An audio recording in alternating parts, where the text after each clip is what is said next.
말씀 창세기서 1장 1절로 8절까지의 말씀입니다. 한 절 한 절 교독하시고 마지막 절 함께 하겠습니다. 창세기서 1장 1절로 8절까지의 말씀입니다. 태초에 하나님이 천지를 창조하시니라.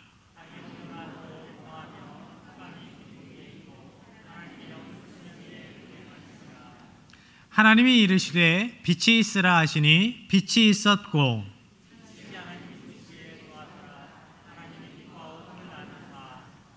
하나님이 빛을 낮이라 부르시고 어둠을 밤이라 부르시니라. 저녁이 되고 아침이 되니 이는 첫째 날이니라.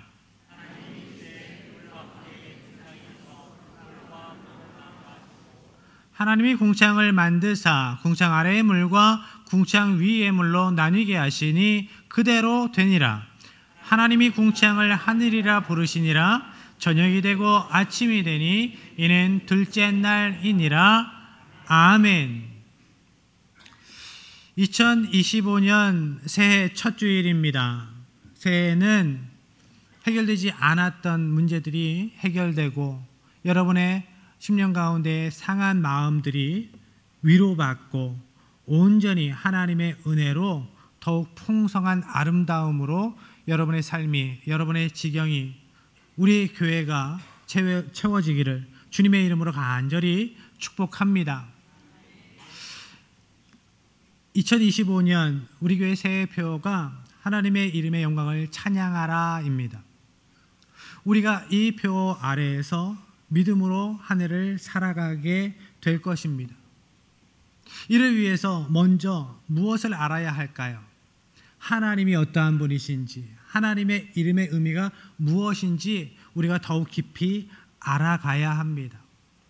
여러분이 믿는 하나님은 어떠한 하나님이시죠? 우리의 믿음의 대상이신 하나님, 어떠한 하나님이십니까? 성경은 하나님을 이렇게 소개하면서 시작합니다. 창세기 1장 1절의 말씀입니다. 태초에 하나님이 천지를 창조하시니라. 아멘. 하나님께서 천지를 창조하신 하나님이십니다. 하나님은 창조주이십니다. 성경은 여러 가지 하나님의 이름을 소개하고 있어요. 그 가운데에 오늘 본문 창세기 1장 1절에서는 하나님을 엘로힘이라고 호칭하고 있습니다. 강한 자, 전능자, 최고의 하나님이라는 뜻입니다. 이 엘로힘이라는 단어가 성경에 많이 나오고 있습니다. 성경 전체에 2570번 정도 나오고요. 창세기 1장에만 31번이 나옵니다. 왜 이 단어가, 이 엘로힘이라는 단어가 이렇게 많이 나올까요?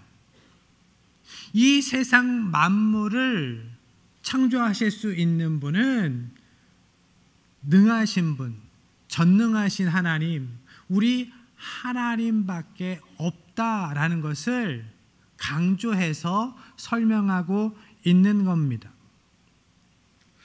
태초에 라는 표현이 나오지요. 하나님께서 이 세상을 창조하신 시작점을 이야기를 합니다.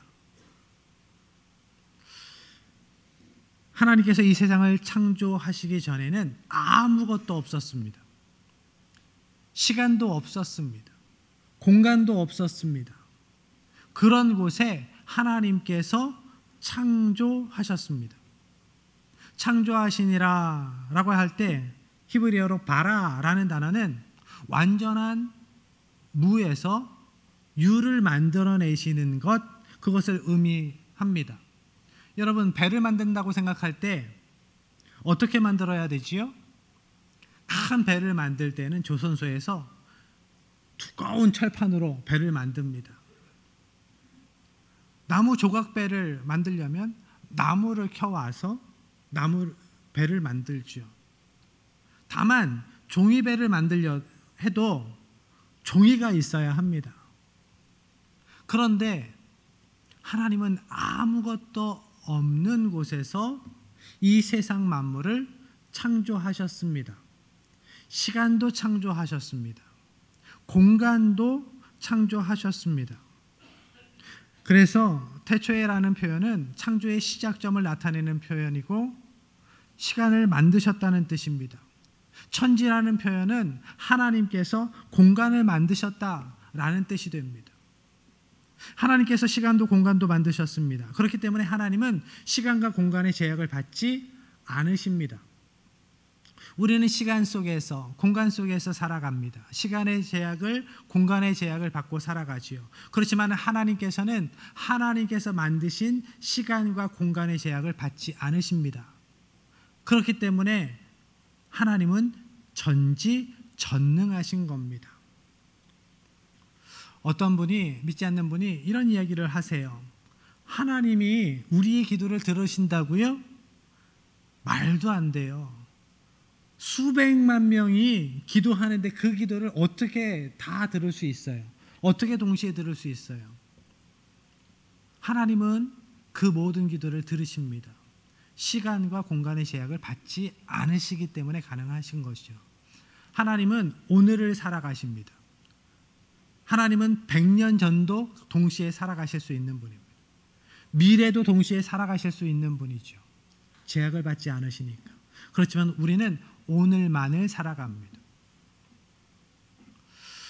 이 세상에 시간, 공간까지도 창조하신 하나님, 그런데 하나님께서 시간과 공간을 창조하셨을 때 그곳에서는 아직 하나님의 창조 질서가, 만물의 운행 법칙이 없었습니다. 2절의 말씀으로 이어갑니다. 땅이 혼돈하고 공허하며 흑암이 깊음 위에 있고 하나님의 영은 수면 위에 운행하시니라.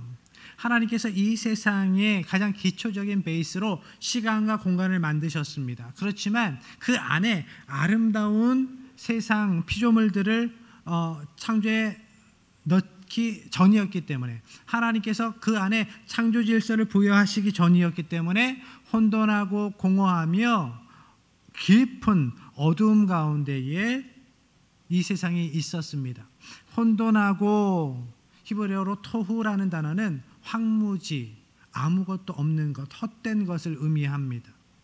이 단어가 이사야에서는 사람이 살 수 있는 곳에 반대 의미로 사용되고 있어요.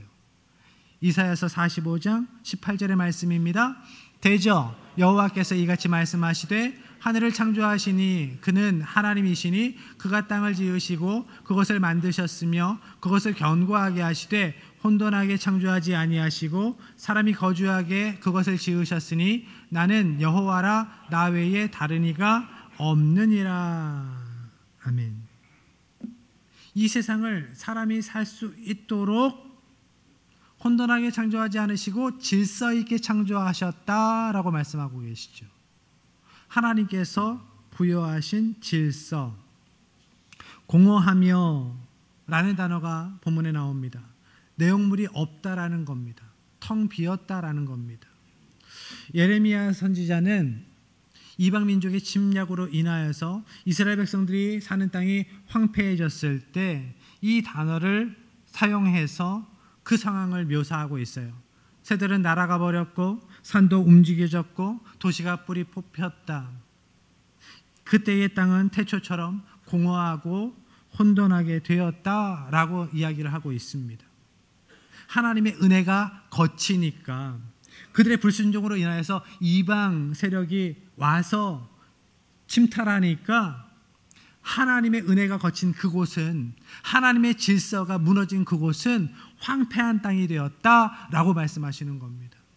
우리가 이 땅을 어떻게 규모 있게 아름답게 질서 가운데에 살아갈 수 있습니까? 하나님의 질서 가운데에 있어야 우리는 아름답게 규모 있게 살아갈 수 있는 겁니다. 하나님께서 은혜를 거둬가시면 우리는 혼돈함 가운데에, 무질서 가운데에, 어두움 가운데에 살아갈 수밖에 없는 인생임을 이야기를 하고 있는 겁니다. 하나님께서 인간들이 살아갈 수 없는 땅에, 혼돈과 무질서가 있는 그 세상에 하나님의 아름다운 피조물들을 창조해 넣으시고 그 안에 질서를 부여하셨습니다. 하나님께서 창조하신 내용, 하나님께서 창조 세계에 질서를 부여하신 내용이 3절 이후에 계속 나오지요. 첫째 날, 둘째 날, 셋째 날에는 그 피조물들이 살아갈 수 있는 환경을 조성해 주셨습니다. 그리고 넷째 날, 다섯째 날, 여섯째 날에는 그 환경 안에서 아름답게 살아갈 수 있도록 피조물을 만들어 놓으셨습니다. 모든 생물들을 창조해 놓으셨습니다. 새는 하늘을 날고 물고기는 바다를 헤엄치고 말은 땅을 달립니다. 이것이 하나님의 질서입니다. 하나님께서 그렇게 만들어 놓으신 거예요. 그것들이 다 계획해서 내가 하늘을 날아야지, 바다를 헤엄치는 존재가 되어야지, 나는 땅을 힘차게 달려야지 계획하고 생각해서 자기를 그런 존재로 만들어간 것이 아니지요. 하나님께서 그렇게 만들어 두셨습니다. 하나님께서 그렇게 만들어 놓으신 창조 질서 가운데에 살아가는 겁니다. 그런데 오늘날 하나님의 창조 질서를 역행하려고 하는 많은 시도들이 있지요. 하나님의 창조 질서를 역행하면서 그것이 자유라고 생각하는, 자유라고 이야기하는 많은 시도들이 있습니다.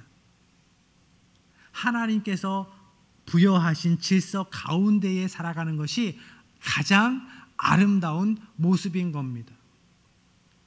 청년이 결혼할 때 요즘에는 한 가지만 있으면 된다고 이야기를 해요. 너 누구하고 결혼하니? 누구하고 결혼하긴요? 사랑하는 사람과 결혼하지요. 남자 청년에게 물어봤습니다. 너 여자하고 결혼하는 건 맞아? 그런데 이 세상이 하나님의 창조 질서를 역행하는 세상이 되어서 참담한 모습이 되어서 그렇게 물어본다라는 거예요. 여러분, 하나님의 창조 질서 가운데에 있어야 합니다. 하나님의 백성으로서 남편의 자리를 지켜야 되고, 아내의 자리를 지켜야 되고, 부모는 부모의 자리를 지켜야 되고, 자녀는 자녀의 자리를 지켜야 합니다. 하나님의 창조 질서 안에, 하나님의 창조 질서 안에 있어야 살아갈 수 있습니다. 아름답게, 규모 있게, 건강하게. 하나님께서는 오늘도 하나님의 창조 질서 가운데에 하나님의 백성들을 지키십니다. 하나님께서 우리를 그 질서 가운데 지키시기 때문에 우리는 숨쉬며 하나님의 백성으로 살아갈 수 있는 겁니다. 하나님께서 은혜를 거두시면 우리는 아름답게 규모 있게 살아갈 수가 없어요.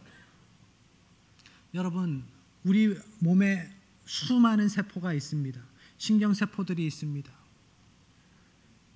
그것들이 하나라도 제 기능을 못하면, 하나님의 창조 질서 가운데 운행되지 못하면 우리는 하루도 제대로 살아갈 수 없는 존재예요. 우리의 몸 안에도 하나님의 창조 질서가 운행되고 있는 것을 기억하시길 바랍니다. 하나님께서 시간과 공간, 땅을 만드시고 그곳에 질서를 부여하지 않으셨을 때 혼돈과 공허함이 있었습니다. 그런데 그때 하나님의 영은 수면 위에 운행하셨다라고 말씀을 합니다. 운행하다, 히브리어로 라하프라는 단어는 너풀거린다라는 뜻이 있어요. 그런데 이 단어만 딱 듣고 생각이 나는 것은 아주 어두운데 이상한 에너지만 이렇게 왔다 갔다 하는 그런 이미지로 영화를 만들어 놓은 것을 제가 기억합니다. 그런 의미가 아니에요. 이 라하프라는 단어가 신명기 32장에 이렇게 기록되어 있습니다. 함께 합니다. 여호와께서 그를 황무지에서 짐승이 부르짖는 광야에서 만나시고 호위하시며 보호하시며 자기의 눈동자같이 지키셨도다. 마치 독수리가 자기의 보금자리를 어지럽게 하며 자기의 새끼 위에 너풀거리며 그의 날개를 펴서 새끼를 받으며 그의 날개 위에 그것을 엎는 것 같이. 하나님께서 당신의 백성 이스라엘을 광야에서 만나셨다. 그 혼돈과 공허의 땅 광야에서도 하나님께서는 당신의 백성들을 지키셨다. 마치 독수리까지 같이, 어미 독수리 같이 그렇게 지키셨다라고 말씀하고 있는 대목이에요. 부모 독수리가 둥지를 흔들어 놓지요. 그러면 그 안에 있는 새끼들은 당황하다가 버둥버둥 거리다가 둥지 밖으로 똑 떨어집니다. 그러면 그 절벽 위에서 쭉 떨어져요. 그런데 부모 독수리가 그것을 보면서 쭉 내려가서 그 새끼를 날개 위로 딱 받아 올립니다. 그 모습을 말씀하시는 거예요. 자기의 새끼 위에 너풀거리며 라는 표현에 동일한 단어, 오늘 본문에 운행하다 라는 단어가 쓰여 있는 거예요. 이렇게 하나님께서는 당신의 백성들을 버리지 않으시고 눈과 같이 지키시고 반드시 지키신다 라는 뜻입니다. 하나님께서는 혼돈과 공허한 삶의 자리에서도 광야 같은 오늘의 현실 속에서도 우리와 함께 하신다라는 약속이에요. 우리의 삶의 자리가 둥지가 흔들리는 그러한 위태함이 어려움이 있을지라도 우리가 끝도벌을 나락으로 떨어지는 것 같은 그러한 상황 가운데에 불안할지라도 하나님은 우리를 끝까지 지키신다. 하나님께서는 당신의 자녀들을 다시 반드시 붙잡아 올리신다라고 말씀하시는 겁니다.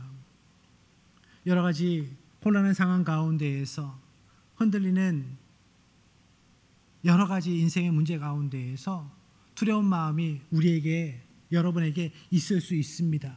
그렇지만 기억하십시오. 하나님께서 우리의 보호자 되십니다. 우리를 지키시고 끌어올리실 거예요. 하나님께서 그러한 하나님이시라고 우리에게 확증하여 주셨습니다. 이렇게 하나님께서는 창조 질서 가운데 우리를 보호해 주십니다. 뿐만 아니라 하나님께서는 이 땅에 하나님의 창조 질서를 유지하여 이 땅을 아름답게 가꾸는 청지기로 우리를 세우셨습니다. 우리는 하나님께 보호만 받는 존재가 아니에요. 하나님께서 우리에게 사명을 주셨어요. 청지기의 사명을 주셨어요. 우리가 하나님께서 우리에게 허락하신 이 세상을, 우리 가정을, 우리 일터를, 우리 교회를 아름답게 지켜 살아가는 청지기로서 그렇게 살아가야 합니다. 하나님께서 창조하시고 질서를 부여하신 이 세상을 보면서 보기에 참 좋다 하셨어요. 첫째 날 창조 사역을 마치시고 참 좋다 하시고, 둘째 날 창조 사역을 마치시고 참 좋다 하시고, 나중에 인간을 창조하시고 지으신 모든 것을 보시기에 참 좋다, 심히 좋았다 말씀하셨습니다. 여러분, 하루에 거울을 몇 번 보십니까? 하루에 거울을 몇 번 보시나요? 많이. 생각해 봤더니 하루에 거울을 2번 보는 것 같아요. 아침에 세수할 때 한 번, 자기 전에 씻을 때 한 번.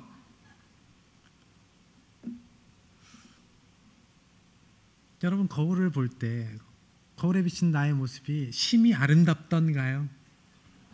일부에서는 네 그러신 분이 계셨어요. 볼 때마다 너무 기분이 좋은 거죠. 그래서 많이 보는 거예요. 기분이 안 좋으면 많이 보겠습니까? 야, 뭐 이렇게 생겼냐? 여러분, 옆에 분들을 보세요. 이렇게 말씀하십시오. 심히 아름다우십니다. 심히 아름다우십니다. 하나님께서 주신 아름다운 눈으로 보면 심히 아름다운 모습이 보여요. 심히 아름다운 모습으로 하나님의 형상을 따라 지음받은 우리이기 때문에 하나님께서 부여하신 우리 하나님의 형상이 우리 가운데 더욱더 선명하게 드러나면 더욱더 아름답게, 좋게, 심히 좋게 보이겠죠? 하나님께서는 아름답게 지으신 이 세상을 하나님의 형상을 따라 지음받은 우리에게 맡기셨어요. 창세기에서 1장 26절의 말씀입니다. 하나님이 이르시되 우리의 형상을 따라 우리의 모양대로 우리가 사람을 만들고, 형상이라는 단어가 나오고 모양이라는 단어가 나옵니다. 형상, 어원의 뜻을 밝혀서 형상은 타락한 이후에도 인간에게 남아있는 하나님의 성품, 하나님의 모습을 나타낸다 라고 이야기를 하고요. 모양이라는 단어는 타락과 동시에 인간이 상실한 하나님의 성품을 나타낸다 라고 이야기를 합니다. 우리에게 죄로 인하여서 일그러지고 상실된 하나님의 성품이 있어요. 그렇지만 여전히 우리 안에는 하나님의 성품이 남아 있습니다. 하나님의 모습이 남아 있어요. 하나님께서는 그 하나님의 모습, 하나님께서 주시는 지혜로 이 세상을 하나님의 대리자로 우리가 청지기 사명으로 살아가게 하셔요. 여러분에게 남아있는 하나님의 성품은 어떠한 성품일까요? 여러분에게 남아있는 하나님의 성품이 있다고 말씀하세요. 뭐가 있을까요? 아무리 뜯어봐도 찾을 수가 없어요? 아니요. 분명히 있다라고 말씀하세요. 사랑, 긍휼, 인애, 뭘까요 또? 하나님의 성품이 우리 가운데 있어요.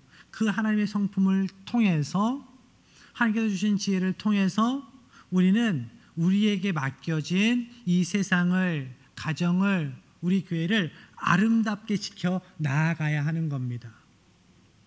그러면 하나님께서 주신 성품이 아니라 하나님께서 기뻐하시지 않는 성품은 뭘까요?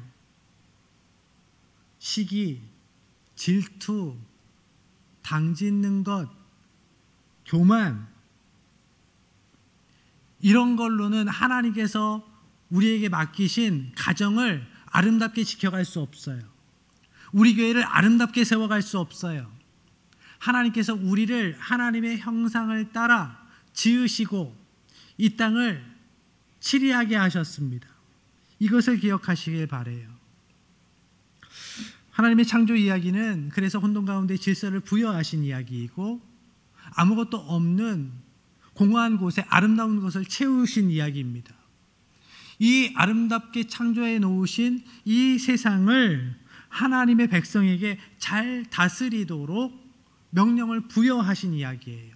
우리를 청지기로 부르신 이야기입니다. 우리가 하나님의 창조 질서를 지키는 청지기로 살아가야 합니다.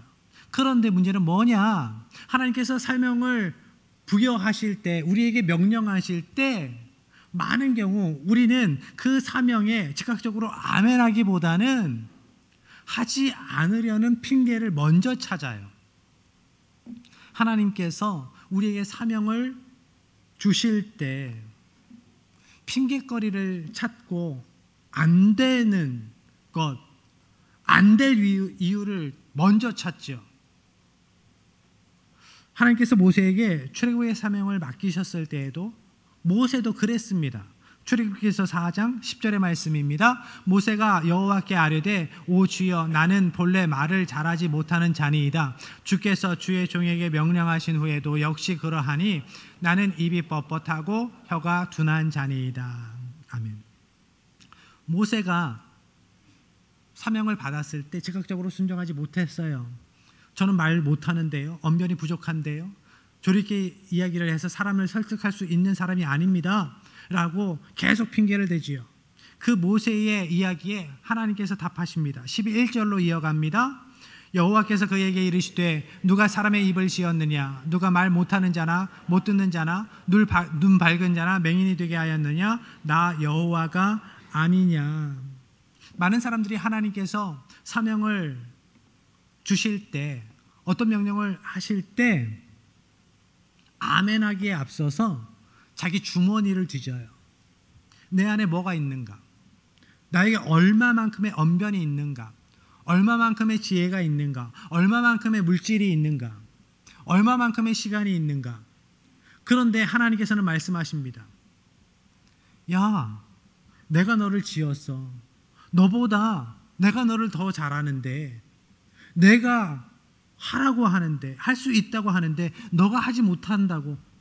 이것 때문에 못하고 저것 때문에 못한다고 하는 게 말이 되니? 라고 말씀하시는 겁니다. 하나님께서 하라 하실 때 못하는 이유만 계속 늘어놓는 그것, 믿음이 없는 거지요. 누구에 대한 믿음이? 창조주 하나님에 대한 믿음이 없는 겁니다. 겸손한 것이 아니에요. 분석적인 것이 아닙니다. 그것은 믿음이 없는 거예요. 창조주 하나님에 대한 믿음이 있어야 나의 부족함에도 불구하고, 나의 연약함에도 불구하고 나를 통하여 큰 일을 이루실, 그 사명을 이루실 하나님의 역사를, 은혜의 역사를 기대할 수 있게 되는 것입니다. 여러분, 믿음 생활할 때, 믿음으로 살아갈 때 나에게 전혀 기대감이 없다, 하나님의 은혜의 역사에 대한 기대감이 없다? 잘못된 겁니다. 하나님을 믿기는 하는 건가 내가 의심해 봐야 해요. 먼저 창조주 하나님에 대한 믿음이 우리에게 있어야 될 줄로 믿습니다. 창조주 하나님에 대한 믿음이 없으면 성경이 믿을 만한 게 거의 없어요. 그렇지 않습니까? 성경에 수많은 기적의 사건들이 나와요. 은혜의 사건들이 나옵니다.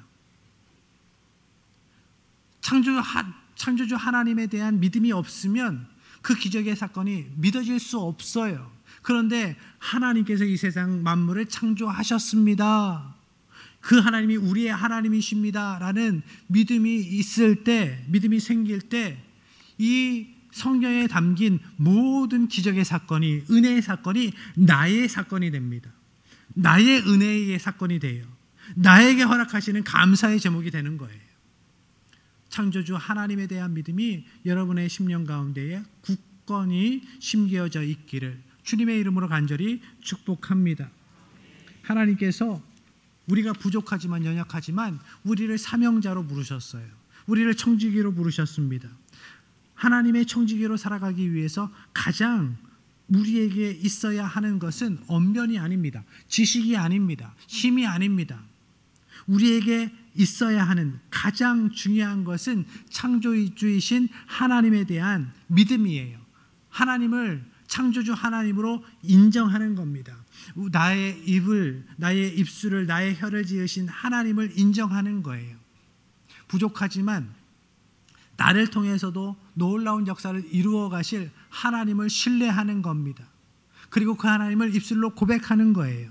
우리가 이런 올바른 마음의 중심을 가지고 있을 때 하나님은 그 사명을 감당할 수 있게 하십니다. 모세가 자신의 부족함을 핑계 삼을 때, 두려워하고 있을 때 하나님은 모세가 하나님의 청지기로서, 사명자로서 그 사역을 감당할 수 있도록 하나님 자신의 칭호를 그 위에 부여해 주시는 것을 보게 돼요. 하나님의 이름을 그 위에 부여하신다. 무슨 의미일까요? 출애굽기서 4장 16절의 말씀입니다. 그가 너를 대신하여 백성에게 말할 것이니 그는 내 입을 대신할 것이요 너는 그에게 하나님같이 되리라. 모세가 그의 형 아론에게 하나님, 엘로힘 같이 될 것이다 라고 말씀하시는 거예요. 하나님의 대리자이기 때문에 모세보다 형임에도 불구하고 더 많이 배웠을 수도 있고 사회 경험이 많을 수 있는 아론이 모세를 볼 때 하나님의 대리자로, 모세를 통해서 하나님의 능력을 보게 된다. 하나님처럼 아론이 모세를 섬기게 하실 것이다 말씀하시는 거예요. 출애굽기서 7장 1절의 말씀입니다. 여호와께서 모세에게 이르시되 볼지어다 내가 너를 바로에게 신같이 되게 하였은즉 내 형 아론은 내 대언자가 되리니. 아멘. 내가 너로 바로에게 신같이, 엘로힘같이 되게 하였다라고 말씀하고 있어요. 바로는 어떠한 사람입니까? 그 당시 패권국의 가장 강대국의 왕이에요. 그런데 바로가 모세를 볼 때 엘로힘을 보는 것 같이 보게 하셨다. 그에게 그러한 두려움을 하나님께서 주셨다라고 말씀하시는 거예요. 하나님은 이렇게 일을 하신다. 하나님의 사람을 통해서, 하나님의 청지기를 통해서 하나님을 보게 하시면서, 하나님의 능력을 보게 하시면서 그렇게 하나님께서 주신 사명을 이루어가게 하신다라고 말씀하시는 겁니다. 모세가 아론보다 언변이 좋아서가 아니었습니다. 모세가 바로보다 지혜로워서가 아니었습니다. 분명 모세는 왕궁에서 40년간 많은 학문을 배웠습니다. 그럼에도 불구하고 바로와, 현직에 있는 바로와 그 지혜가, 그 행정력이 비교가 되겠습니까? 광야에서 40년을 지냈는데, 광야에서 40년 동안 뭐 했습니까? 양 엉덩이만 이렇게 보고 양 엉덩이에 묻어있는 똥 긁어주면서 그렇게 40년을 살았어요. 사람이라는 것은요, 금방 후퇴합니다. 퇴보해요. 전문 직종에서 1년, 2년만 벗어나 있으면 그 직종에서 퇴보합니다. 제가 미국에서 나온 지 20년 가까이 돼 갑니다. 그런데 10년, 20년 지나서 외국을 한번 나가봤죠? 유럽을 나가봤죠? 안 들려요. 입이 떨어지지가 않아요. 그런데 재미있는 것은 10년, 20년이 문제가 아닙니다. 카투사가 있어요. 카투사, 미국 부대에 들어가는 한국 군인들이에요. 한국인들이에요. 그런데 이 친구들이 주말에는 나와요. 금요일 날 나와서 금요일 오후부터 토요일 주일까지 밖에서 있다가 월요일 날 다시 들어가는데, 월요일 날 딱 들어가면 미군들한테 그렇게 구박을 받는데요. 못 알아먹는다고. 그런데 시간이 지나서 수요일, 목요일 정도가 되면 귀가 열려서 잘 듣는데요. 그러다가 금요일 날 또 나와서 주말을 보내고 들어가면 또 안 들리는 거예요. 그렇게 이야기하는데 장난인 줄 알았어요. 그때는 20대 때 그 얘기를 듣고 장난치는 줄 알았는데 진짜로 그렇다는 거죠. 그렇게 심하게 차이가 안 날지라도 한 전문 분야에서 1년, 2년, 3년 벗어나 있으면 퇴보합니다. 후퇴해요. 기능이. 그런데 모세는 40년간 많은 사람과 떨어져 살아갔습니다. 그런 사람이 수백 명만의 사람을 인도하는 리더로, 행정가로 앞장선다. 그래서 모세는 두려웠던 거예요. 겁이 났던 겁니다. 내가 어떻게 할 수 있는가? 그렇지만 하나님께서는 하나님의 구원의 계획을 위해서 모세를 세우셨어요. 그뿐입니다. 하나님께서 세우셨어요. 하나님께서 우리의 삶의 자리에도 하나님의 사람들을 세우십니다. 그뿐이에요. 왜 세우셨나? 우리는 모를 때가 많죠. 저도 목사로 하나님의 부르심을 받았을 때, 하나님, 모세처럼 제가 말을 잘 못하는데요, 너무 내성적인데요, 부끄러움을 많이 타는데요, 저보다 키 큰, 저보다 관계력이 좋은, 저보다 성품이 좋은, 저보다 말 잘하는, 저보다 찬양 잘하는 제 동생이 있습니다. 제 동생을 대신 보내주세요. 그렇게 기도를 했습니다. 그렇지만 그거에 하나님의 계획하심이 아니었어요. 하나님께서 세우시는 거예요. 하나님의 계획 가운데 하나님의 뜻대로. 그뿐입니다. 하나님께서는 이 세상 만물을 창조 질서 가운데에 아름답게 지켜내도록 우리를 또한 세우셨어요. 여러분의 가정이 혼란한 가운데 아직 있습니까? 여러분의 일터가 아직 혼돈과 공허함 가운데 채워져야 할 빈자리들이 아주 많이 남아 있습니까?